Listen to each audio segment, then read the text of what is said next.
Taliban fighters, amid all that's playing out in Afghanistan, are seen enjoying among themselves after their stunning takeover of Afghanistan. They're being spotted at ice cream parlors, at amusement parks, even as an uneasy calm prevails in the streets of Kabul.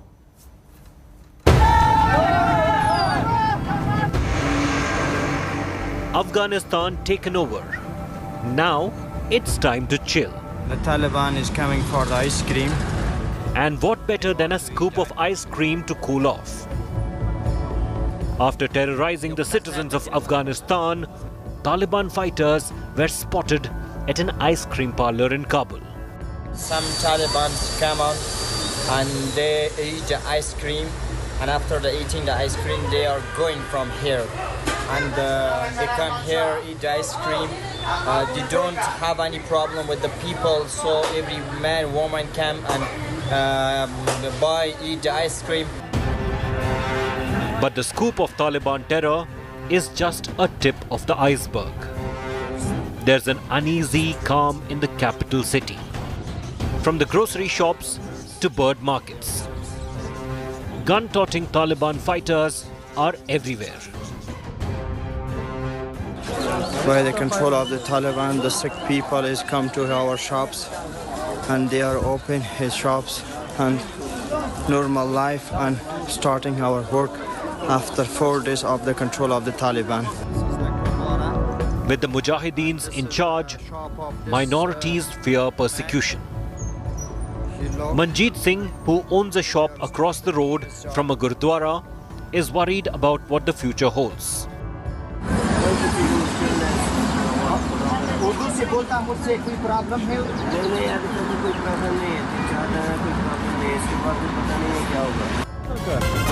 It's all fun and games right now. But how long before Taliban reveals its true colors? With Naveed Sultani from Kabul, Bureau Report, India Today. The Taliban 2.0 are on a PR offensive, from addressing a press conference to promising amnesty to assuring women of equal rights. The Taliban are doing their best to portray a liberal version of themselves, ironically a terror front. But the ground reality is far from what they're trying to portray. And probably it's not the ideology, but the use of the communication tools that's changed for the Taliban in 2021. We would like to assure them that there's not going to be any discrimination against women, but of course within the frameworks that we have. زودتر ادارات دولتی بیشتر فعال خواهد شد. تمام کارمندان خواهد آمدن با شمول اوناس ان شاء الله بخشای مختلفی که برایشان تعیین است یا قوانین اسلام و شریعت اجازه میده. Hearing them might make you wonder if they are really the deadly Taliban. Is this the good version of Taliban? Have the Taliban changed for real? Or is this a well-choreographed PR stunt? Those who have experienced life under Taliban's guns say there's nothing to feel good about the terrorist group. Rights under Sharia law, no matter how liberal, will limit work opportunities for women, both in numbers and sectors. Girls might be allowed to go to school, but it will be a Quranic school most of the times. Once they become teenagers, education stops altogether. Speaking exclusively to India Today, the Malala Award winner and rights activist Pashtana Durrani says Taliban's interpretation of Sharia is extremely misogynistic, racist and patriarchal. So people are fearful rather than thinking about other things like educationalist or all that. It's a humanitarian crisis right now, and they're worried about tents. They're worried about the heat, no cleaning water. What are they going to do about the Taliban? Will they survive it? What will be their verdict? Can they go back to their homes? It's like a lot of uncertainty. Governor Salima Mazari's detention confirms the fears of Pashtana. The activist is currently in hiding after having escaped from the Taliban forces in Kandahar. Taliban's announcement of amnesty also does not cut ice. India Today has extensively covered how interpreters and service workers are systematically targeted by the Taliban. Taliban in their PR exercise have given interviews to women journalists. Private broadcasters like Tolo News have put women journalists back on air. But on the other hand, they have replaced women anchors with men government-run channels. Taliban's elaborate image overhaul exercise has brought to your screens its fighters eating ice cream, playing in amusement parks, and working out in gyms. They even tweeted an image of girls on their way to school on August 16th, though a majority of schools are yet to open in Afghanistan. What has changed probably is not the Taliban's ideology, but their use of communication tools. From social media to mainstream media, the Taliban are on a charm offensive. The real test will begin when the Taliban begin ruling the country. After all, the proof of the pudding is in the eating. With Sai Kiran Kannan, Bureau Report, India Today. Let's get you the shocking story that came to light yesterday in Pakistan. Shocking videos of a social media influencer being assaulted by over 400 men. This was in the heart of Lahore. Now the brutes flung the woman in the air, tore her clothes for filming a video. Here's what happened, ironically, on Pakistan's Independence Day. One woman attacked by 400 men in the heart of Lahore. What could be more shocking and barbaric than this? And all this happening on Pakistan's Independence Day. The defenseless woman, a TikTok star, was shoved, groped, slapped, tossed in the air by a lecherous mob of 400. The act even being captured on cameras by those standing by and watching the whole incident unfold. The despicable crime took place near the historic Minar-e-Pakistan at Greater Iqbal Park in Lahore. The woman and 6 of her friends were there to shoot a video for Independence Day celebrations. Even as they were recording the video, some men closed in on the TikTok star, began assaulting her. Soon, every man who was present there joined in. What's appalling was not one man among the hundreds came to the woman's rescue. The woman eventually got out of the clutches of the mob and managed to escape. मुझे कुछ भी समझ नहीं आ रहा था लोग मुझे torture कर रहे थे मेरे साथ खेल रहे थे मैं अपनी बॉडी के हर ऐसा कोई पार्ट नहीं है जहाँ पे मेरे निशान नहीं है जो लोग मुझे बचा रहे थे वही लोग मुझे उछाल रहे थे एक कपड़े उतारता था तो दूसरा रखता था तो वो दूसरा खींचने की कोशिश करता था। ये वो जगह है शामी साहब जहाँ खड़े होकर हम कश्मीर की माओं बहनों और बेटियों के लिए आवाज बुलंद करते रहे हैं। किस मुंह से कश्मीर की माओं बहनों और बेटियों की बात करते हैं जब हमारे यहाँ पे अपनी माएं बहनें और बेटियां महफूज नहीं हैं। An FIR was registered against hundreds of unidentified assailants for assaulting and stealing from the victim and her friends.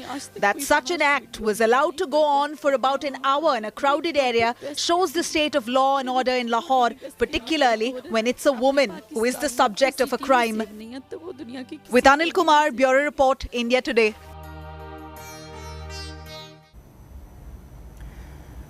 Panjshir, the city of the 5 lions in Afghanistan, is the only area right now that's not under Taliban's control. It's here that former Vice President Amrullah Saleh is said to be. He's calling for the world to join the resistance. Saleh even met with the Northern Alliance's slain leader Ahmed Shah Massoud's son to strengthen his call for an anti-Taliban front. The question that looms now, particularly for the people of Afghanistan, is whether this Northern Alliance, which played a huge role in ending Taliban rule in 2001, can actually reignite their movement again.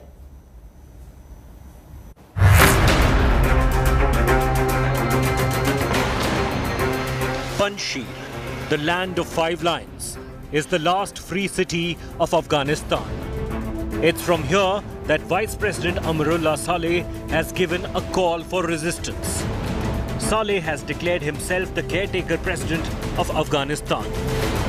A little over 100 kilometers away from Kabul, where the Taliban have established total control, Saleh and his followers are launching a fight back. Saleh has met Ahmed Massoud, the son of Ahmed Shah Massoud, for support.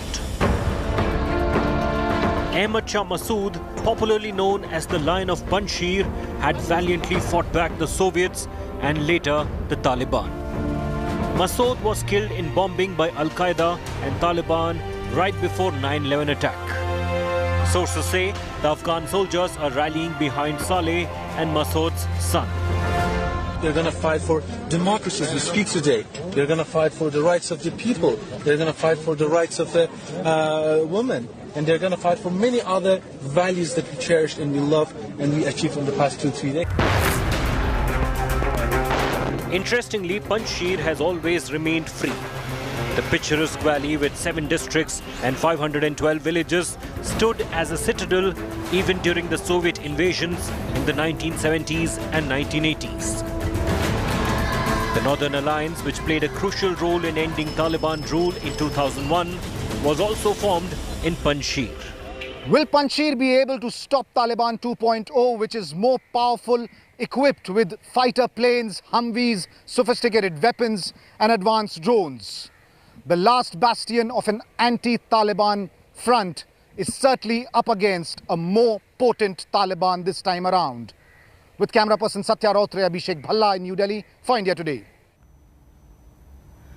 Abdul Ghani Baradar, the man who commands the political and diplomatic wing of the Taliban, is all set to take over the reins officially of Afghanistan. He returned to Kandahar in South Afghanistan from Qatar, where he spent months leading talks with the United States and then Afghan peace negotiators. He also travelled to Tianjin in China and met with the Chinese Foreign Minister Wang Yi.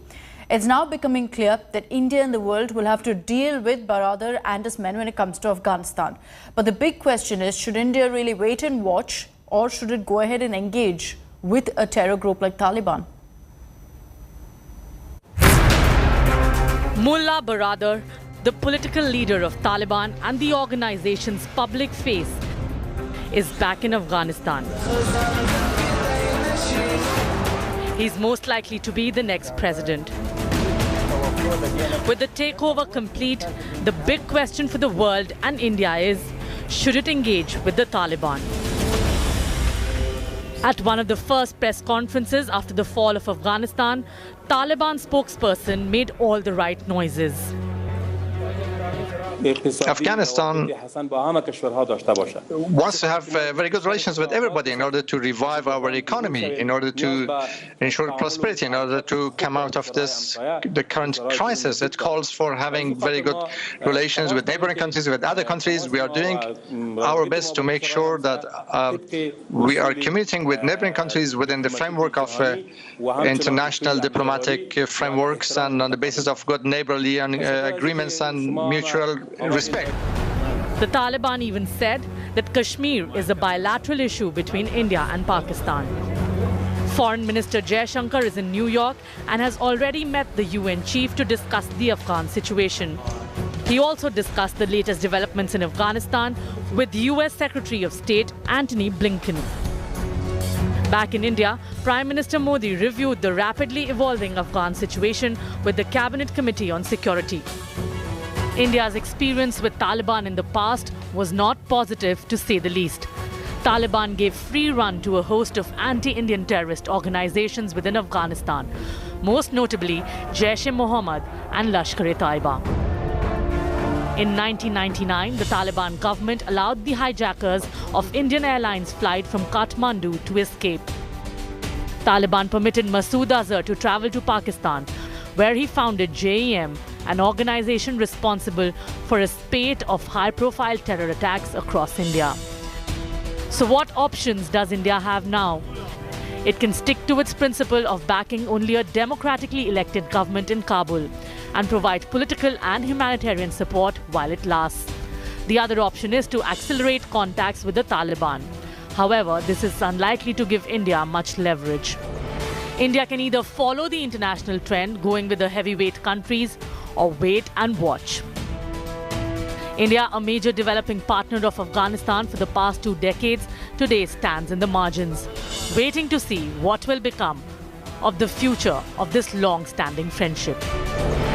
Bureau Report, India Today. We'll continue getting you all the updates from Afghanistan. For the moment, let's also focus on what's making news here in India. The Punjab Congress chief Navjot Singh Sidhu's advisor has sparked a major row with his remarks on Jammu and Kashmir. Malvinder Singh Mali, in a controversial tweet, has claimed that Kashmir is a separate country as both India and Pakistan are illegal occupants. Mali's tweets have sparked a massive political row, with both the BJP and the Akali Dal gunning now for Sidhu's aid. The BJP is hit out at Sidhu, questioning his silence over his advisor's controversial tweets.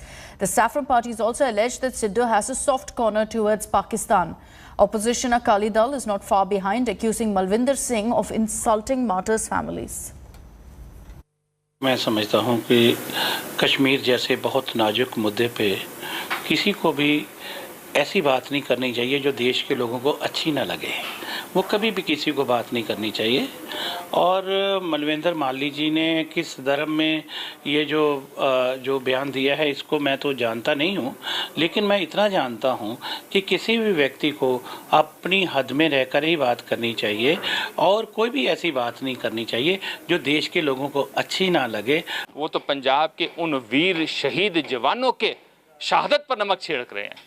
अरे इस कश्मीर के लिए तो पंजाब के army के हमारे जवान हैं, उन्होंने शहादत दी हुई है। तो मल्ली जी, आप कश्मीर के ऊपर ऐसी टिप्पणी करके क्या उनकी शहादत पर नमक छिड़क रहे हैं? ये उन्हां शहादतां दे सुपनियां ते उन्हां दी शहादत ते ये नून सिੱਟਣ वाला काम नहीं। और जे इस बयान नाल सहमत है फिर तो ठीक है, कांग्रेस का असली चेहरा बाहर आ जू। जे नहीं सहमत है तो एक्शन की लैंदा आपदे प्रधान के खिलाफ। Navjot Singh Sidhu's advisor Malvinder Singh Mali has put the Congress party in the dock. First, he tweeted and accused Captain Amrinder Singh of creating communal tensions in Punjab, and in another tweet, he said Kashmir was a separate nation. Opposition Shiromani Akali Dal is now questioning Rahul Gandhi whether he was endorsing Mali's views, and if not, then why Mali was still continuing as Navjot Singh Sidhu's advisor. What remains to be seen is whether Congress will remove Malvinder Singh Mali as Sidhu's advisor, or he will continue to create tensions between the two Punjab rival factions. With video journalist Dilip Sahu, this is Manjit Sehgal in Chandigarh for India Today. Months after post-poll violence marred the state of West Bengal, all eyes will be on the Calcutta High Court. It's set to announce its judgment on a slew of public interest litigations related to arson and violence following the assembly elections in Bengal. The judgment is expected to be delivered at around 11 this morning. On August 3rd, the 5-member bench of the Calcutta High Court reserved its verdict on PILs. The BJP had claimed that following TMC's victory in polls, many incidents of violence were being reported and perpetrated on its cadre. Not only that, BJP claims that TMC hooligans were behind the arson at the BJP party office in the state. The TMC, on its part, has denied all allegations and called BJP's charge as absurd and completely baseless. An uneasy calm prevails in Meghalaya after violent clashes erupted on Independence Day. These clashes were triggered after the killing of a former militant leader by the police. The Conrad Sangma government finally eased curfew timings, and a judicial probe has been ordered into the surrendered ex-militant's death.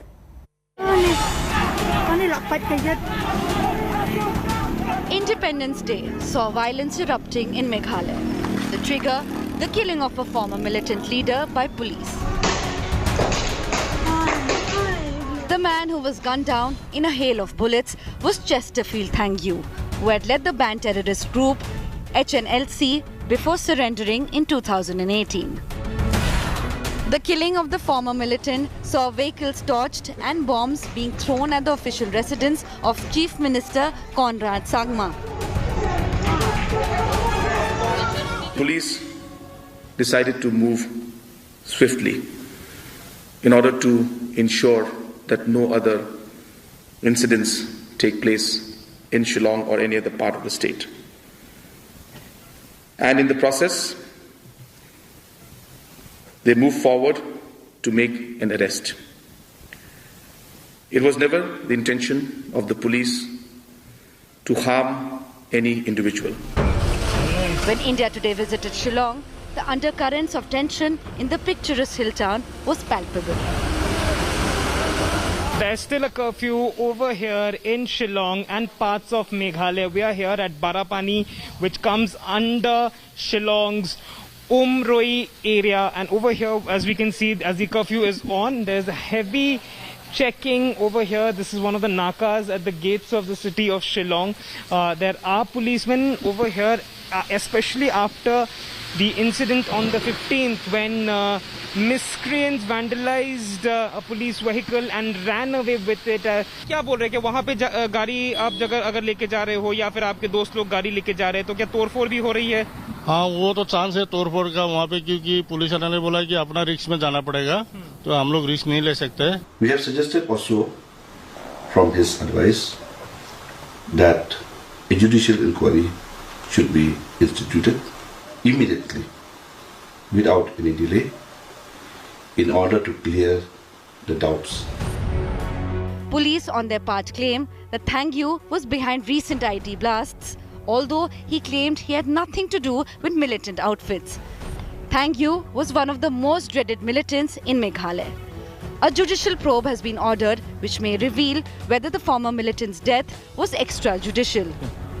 But the unrest in Meghalaya, coming on the heels of the Assam-Mizoram flare-up, has once again put the spotlight on the shimmering tensions in the northeast. With Suryagini Roy in Meghalaya, Bureau Report, India Today.